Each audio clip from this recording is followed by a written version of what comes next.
પારડી સરદાર બિલાડવાળા બેંકની યોજાનાર ચૂંટણી માટે 11 ઉમેદવારોએ ફોર્મ ભર્યા હતા। Sardar Bhiladwala Pardi peoples cooperative bank લિમિટેડના 5 વર્ષની ટર્મ માટે 18 ડિરેક્ટરોની એક સાથે યોજાનાર 11મી ઓક્ટોબરના રોજ ચૂંટણીની જાહેરાત કરવામાં આવી હતી। આ સાથે જ આજરોજ મંગળવારના પરિવર્તન પેનલ હિંમતભાઈ દેસાઈના નેજા હેઠળ પારડી હેડ ઓફિસ ખાતે તેની ટીમના 11 ડિરેક્ટરોએ ચૂંટણીના ફોર્મ ભર્યા હતા, જેમાં હેમંત મનુભાઈ દેસાઈ, અજયસિંહ શાહ, હેમંત ભગત, અસ્પી સુઈ, દિલીપ શાહ, નિમેશ વશી, જયાબેન પટેલ, દિનેશ દેસાઈ, જયંત ભંડારી, જશવંત પટેલ, ભરત પટેલ તેમજ પારડીના ચિમનભાઈ ભગતે પોતપોતાની ઉમેદવારી નોંધાવી હતી।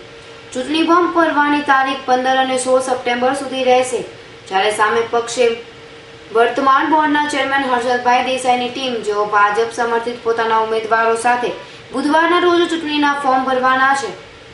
ત્યારે બિલાડવાળા બેંકમાં ચૂંટણીનો માહોલ પાછો ગરમાઈ રહ્યો છે, ત્યારે ફોર્મની ચકાસણી 21 સપ્ટેમ્બરના રોજ થશે તેવું કહેવાઈ રહ્યું છે। ચૂંટણીના અધિકારી વિજયભાઈ દેસાઈના જણાવ્યા મુજબ શાંતિપૂર્ણ માહોલમાં ચૂંટણી યોજાશે।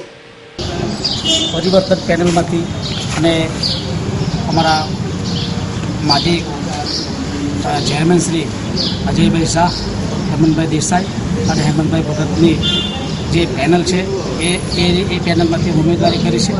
ખરેખર હું આનંદની લાગણી અનુભવું છું કે અમારા જેવા ગામડાના માણસોને આ બેંક પર ઉતારવાનું કામ જે લોકોએ ભગીરથ કામ કર્યું છે, એટલે 100% આ પરિવર્તન પેનલ પાર્ટીને જીત મળશે, આમાં કોઈ સરકાર સ્થાન નથી। મેં આજે સરદાર બિલાડવાળા પારડી પીપલ્સ કોઓપરેટિવ બેંકમાં ડિરેક્ટરમાં 60 ડિરેક્ટર જે હેમંતભાઈ, અજયભાઈ, દિલીપભાઈ શાહ, અસ્પીભાઈ સુઈ અને અમે 5 જૂના ડાયરેક્ટરો આજે ફોર્મ ભર્યું છે અને બાકીના 6 નવા ડાયરેક્ટરો માટે અમે ફોર્મ ભરાવ્યા છે અને જે બધા સક્ષમ છે અને 11 ઉમેદવારો આજે અમે ફોર્મ ભર્યા છે અને બાકીના ઉમેદવારો અમારા આવતીકાલે ફોર્મ ભરશે। ઇલેક્શનનો મકસદ એક જ છે કે આપણી નાણાકીય સંસ્થામાં સારા માણસો ચૂંટાઈને આવે અને વહીવટ સારી રીતે કરે। અમે પરિવર્તન પેનલના નામ સાથે આજે અમે 11 ફોર્મ ભર્યા છે।